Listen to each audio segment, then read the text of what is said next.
భీమవరం డీఎస్పీగా ఉన్న జయసూర్య గారు కొన్ని నెలల కిందట వార్తల్లోని వ్యక్తి. కారణం, ఉప ముఖ్యమంత్రిగా ఉన్న జనసేన అధ్యక్షుడు ఆయన మీద తీవ్ర కోపాన్ని, అసంతృప్తిని వ్యక్తం చేస్తూ నేరుగా ఎస్పీకి ఫోన్ చేసి ఆయన మీద నివేదిక ఇవ్వమని చెప్పి అడిగి ఈ విషయం మీద డీజీపీతో కూడా మాట్లాడతాను అని, ఆయన అసాంఘిక కార్యకలాపాలకు మద్దతిస్తూ ఉన్నారు అని వాళ్ళు అఫీషియల్గా నోటే రిలీజ్ చేసింది అప్పుడు జనసేన.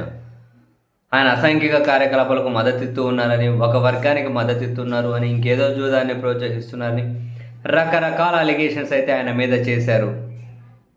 బట్ ఇంట్రెస్టింగ్గా ఆయన రఘురామకృష్ణంరాజు గారికి చాలా సన్నిహితులు అని చెప్పి అప్పుడే వార్తలు వచ్చాయి. దానికి అనుగుణంగానే రఘురామకృష్ణంరాజు గారు కూడా ఆ డిఎస్పికి మంచి ట్రాక్ రికార్డు ఉంది అని, జూదాన్ని కూకటి వేలతో ఆయన పెకిలించి వేస్తూ ఉన్నారు అని, దాన్ని గట్టిగా అణచివేస్తున్నారని, ఆయన దెబ్బకు పేకాట్ రాయలు గోవాలో తేలారు, అక్కడికి వెళ్ళి ఆడుకొని వస్తున్నారు అని, ఆయనకైతే మంచి ట్రాక్ రికార్డు ఉంది అని చెప్పి రఘురామకృష్ణంరాజు గారు తనను సర్టిఫై చేశారు. మరి అప్పుడైతే ఆ ఎస్పీ గారు ఏం నివేదిక ఎవరికి ఇచ్చారో మనకైతే తెలియదు, కానీ అది సద్దుమణిగిపోయింది. ఇప్పుడు ఆ ఇష్యూ జరిగిన కొన్ని నెలల తర్వాత భీమవరం డిఎస్పీ మీద ప్రభుత్వం బదిలీ వేటు వేసింది. జయసూర్యను అక్కడి నుంచి తప్పించేశారు. అక్కడ కొత్తగా రఘువీర్ విష్ణు అనే అతన్ని భీమవరం డిఎస్పీగా నియమించారు. సో మరి అప్పుడు ఆయన సీరియస్ అవ్వడం, ఉప ముఖ్యమంత్రి రఘురామకృష్ణంరాజు గారు లేదు మంచి ట్రాక్ రికార్డు ఉంది అని చెప్పడం, కొన్ని రోజులు, ఒక 2-3 రోజులు ఇది అప్పుడు రాజకీయంగా కూటమి పార్టీల్లోనే ఒకరి మీద ఒకరికి ఆధిపత్యానికి, ఒకరి మీద ఒకరి ఫిర్యాదులకు కారణమై ఉండే.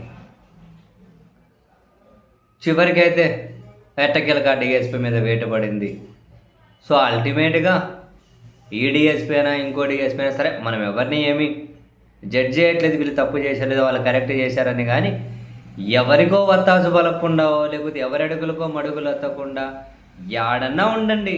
డిఎస్పీగా సివిల్ డ్రెస్లో ఉంటారా, డిఎస్పీగా ట్రాఫిక్లో ఉంటారా, డిఎస్పీగా ఎస్పీలో ఉంటారా, డిఎస్పీగా రిజర్వ్లో ఉంటారా, ఎడైనా ఉండండి. కానీ నిష్పాక్షికంగా మీ పని మీరు చేసుకుంటూ ఉన్నారనుకోండి, ఒకరి దగ్గర అవమానాలు, ఇంకెవరో మనల్ని ప్రొటెక్ట్ చేయాలన్న ఈ తతంగాలన్నీ ఉండవు కదా ఎవరికైనా కూడా.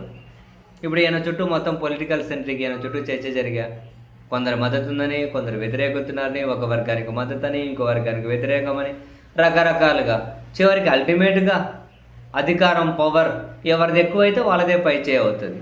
ఇప్పుడు ఫర్ ఎగ్జాంపుల్ డిప్యూటీ సీఎంగా ఉన్న వ్యక్తి వర్సెస్ రఘురామకృష్ణంరాజు గారు అన్న ఎపిసోడ్ అనుకోండి, రఘురామకృష్ణంరాజు గారే తగ్గిపోవాల్సి వస్తుంది. ఇంకో దగ్గర రఘురామకృష్ణంరాజు గారు వర్సెస్ ఇంకెవరైనా కనుక కాసింత కొంచెం అధికారంలో ఉన్నోళ్ళే కావచ్చు, ఇంకొంచెం తక్కువ వాళ్ళు అనుకోండి, రాజుగారిది పై చేయవుతుంది. ఏడున్న ఆధిపత్యం ఆటే ఇది. అల్టిమేట్గా ఇది ఒక ఆధిపత్యం ఆడే ఆటే. ఆటలో ఎవరు పశువులు కాకుండా ఉండాలంటే నిష్పాక్షికంగా ఉండాల్సి ఉంటుంది.